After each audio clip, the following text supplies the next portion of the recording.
इब्रानियों 13:5।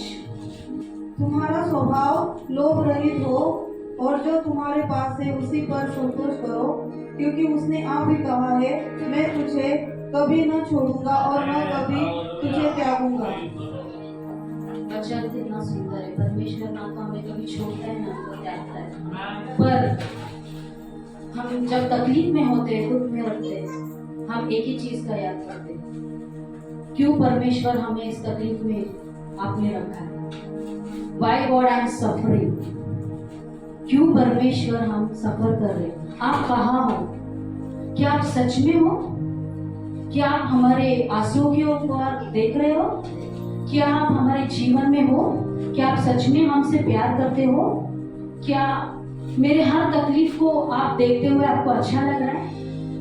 आप सोचते होगे ना, जब जब आपके जीवन में कुछ प्रॉब्लम्स आते हैं, क्यों मैं बीमार हूँ, मेरे बीमारी में खुदा आप कहाँ हो, मेरे पैरों में दर्द है आप कहाँ हो, मेरे फैमिली में प्रॉब्लम्स है, हस्बैंड वाइफ्स में प्रॉब्लम्स है, पैसे की दिक्कत है, कहाँ हो खुदा आप लोगों को लगता है, राइट? लगता है क्या आपकी ओर से मुझे कुछ जवाब मिलेगा? क्या सिर्फ आप लोग मुझे ऐसे ही देखो? लगता है आपको? हमेशा लगता है ना कि अगर परमेश्वर है तो मेरे जीवन में तकलीफ क्यों? परमेश्वर वही है जहां वो होना चाहिए। वो आपके बाजू में है, वो आपके साथ है, वो आपके आजू बाजू में, आपके सराउंड में है, वो आपके अंदर है, वो आपके जीवन में है, वो आपके प्रॉब्लम में है, वो आपके खुशी में है, वो आपके गम में है। आप गिरते हो, परमेश्वर आपका हाथ देता है। वो वही है जहां वो होना चाहिए। इसलिए परमेश्वर का वचन कहता है, ना तो मैं तुम्हें छोड़ूंगा, ना तो मैं तुम्हें त्यागूंगा। I will never leave you, never forsake you. Amen church? परमेश्वर हमेशा आपके साथ है। ये मत सोचो कि ये तकलीफ आया है, ये प्रॉब्लम्स आया है। प्रॉब्लम्स यीशु के भी जीवन में आया था। वो कलवरी क्रूस पर जा रहा था, वो यही कह रहा था, हो सके तो मुझसे ये प्याला हटा दे खुदा, हो सके तो। परमेश्वर आपको इससे कुछ सिखा रहा है। आपके जीवन में महान चमत्कार आ रहा है, आपका चमत्कार रुका है। परमेश्वर ने उस डोंकी को इस्तेमाल किया। जब परमेश्वर आ रहा था, उसने डोंकी के ऊपर बैठकर वो आया। हम वो डोंकी है। परमेश्वर हमारे ऊपर बैठकर हमारे जीवन में है, जो हमें इस्तेमाल करने वाला है। इसीलिए आपके जीवन में कुछ प्रॉब्लम्स है, वो चला जाएगा।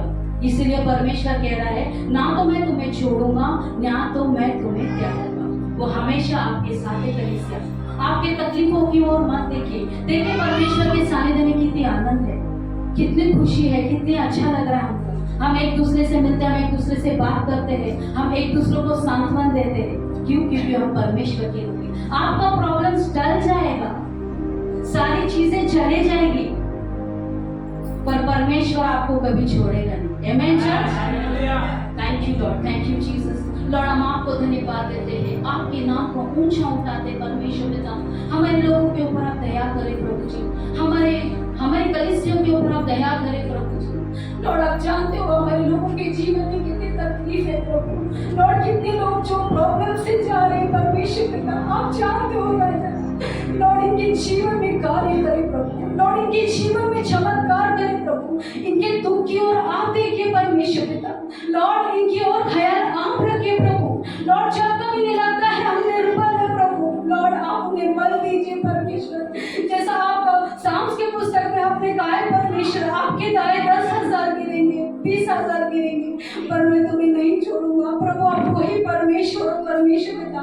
लॉर्ड, हमारे दुख में आप हमारे साथ होते हो, हमारी खुशी में आप हमारे साथ होते हो। लॉर्ड, इन लोग जो भी इनके जीवन में प्रॉब्लम्स है, जो भी बीमारी के कारण ये तकलीफ में है, जो भी प्रॉब्लम है आप जानते हो राजा। आप इनकी ओर देखिए प्रभु जी, इनके जीवन में कार्य आप करिए परमेश्वर पिता। लॉर्ड, आप इन्हें बताएं कि आप उनके साथ है। आप वही परमेश्वर हो जो परमेश्वर पिता जेकब के साथ है, आप वही परमेश्वर हो जोब के साथ है प्रभु। आप इसहाक के परमेश्वर, आप अब्राहम के परमेश्वर, आप एलिया के परमेश्वर, आप हमारे परमेश्वर हो प्रभु, जो हमेशा हमारे साथ रहते। हम गिरते तो आप हमें उठाते हो प्रभु। लॉर्ड, हमारे जीवन में तकलीफ है प्रभु, हम मानते हैं परमेश्वर पिता, पर वो तकलीफ में से निकलने के लिए आप हमें शक्ति और सामर्थ्य देते हो। लॉर्ड, हम आपको धन्यवाद देते प्रभु, हम आपको ऊंचा उठाते हैं प्रभु। परमेश्वर पिता जो हमें ऑनलाइन देख रहे हैं प्रभु, जो परमेश्वर पिता उनको भी आप आशीर्वादित करें। जो भी उनके जीवन में प्रॉब्लम से, तकलीफ से प्रभु, और उनके जीवन में से प्रॉब्लम्स को आप हटा दीजिए प्रभु, और उन लोगों को आप आशीर्वादित करें परमेश्वर पिता। आपने कहा है कि हम धन्यवाद देकर प्रार्थना यीशु के नाम से मांगते हैं।